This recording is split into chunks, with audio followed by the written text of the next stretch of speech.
नमस्कार शेतकरी मित्रांनो, आपण बघू शकता ऊस गेलेला आहे हा पूर्ण मशीनने. आणि मशीनने गेल्याच्या नंतर बरेचसे शेतकरी काय म्हणतात किंवा आपल्याला रान आपलं पूर्णतः स्वच्छ करायचे, जेणेकरून पाचट जाळल्याच्या नंतर आपलं रान निर्मळ आणि चांगलं दिसतंय आणि आपल्याला मेहनत करता येते. तर शेतकरी मित्रांनो, आपल्याला एवढं सांगायचं आहे मला की तुम्ही जर पाचट जाळणार असाल तर आपल्याला पाचट जाळण्या अगोदर आपण विचार केला पाहिजे की पाचटीपासून आपल्याला भरपूर असा कंपोस्ट खत आणि जेणेकरून रासायनिक खतं टाकायची ती कमी लागतील यासाठी आपल्याला पाचट ठेवायला पाहिजे. पण जर आपण बघितलं तर ह्या शेतकऱ्यांनी चांगल्या पद्धतीनं पाचट ठेवलेली, तुम्ही म्हणता की ही जाळून दिलेली, फुकून दिलेली, पण ही फुकून देण्या अगोदर त्यांनी काय केलं की पाणी दिलं, मशीनने ऊस गेलता आणि पाणी दिलं. पाणी दिल्याच्या नंतर ही पाचट ओलसर झाली आणि नंतर मग फुकून दिली.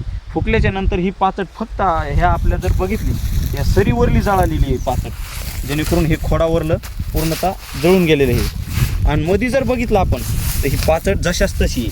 ही बघू शकता तुम्ही पाचट, ही पाचट जशाच तशी राहिलेली आहे. हे पाणीसुद्धा बघू शकता तुम्ही, हे पाणी धरलेलं आहे पाचटीनं. हे अशा पद्धतीनं पाचट राहते.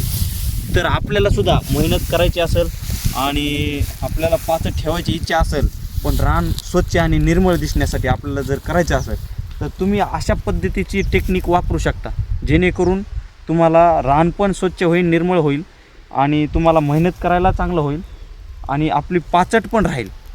अगोदर पाणी द्यायचं आणि नंतर आपली पाचट फुकून द्यायची. तुमची पाचट पण अशा पद्धतीने पूर्णतः राहील. तर तुम्हाला जर करायचे असेल तर तुम्ही अवश्य ही टेक्निक वापरा. बघितलं तर यामध्ये गवत पण उगत नाही, जेणेकरून हे गवत जळालेलं आहे. जर काळी कचरा जर असेल शेतामध्ये तर ते जळालेलं आहे आणि हे उगणार नाही. आणि आपल्या ह्या पाचटीच्या जाग्यावर आपली जमीन, ही पाचट जमिनीमध्ये पाणीसुद्धा साठवून ठेवी. त्यासाठी ही पद्धत खूप चांगल्या पद्धतीची, आपण आवर्जून हे प्रयोग करा. ही टेक्निक कशी वाटली कमेंटमध्ये सांगा आम्हाला. माहिती आवडली असेल तर लाईक करा, कमेंट करा. धन्यवाद.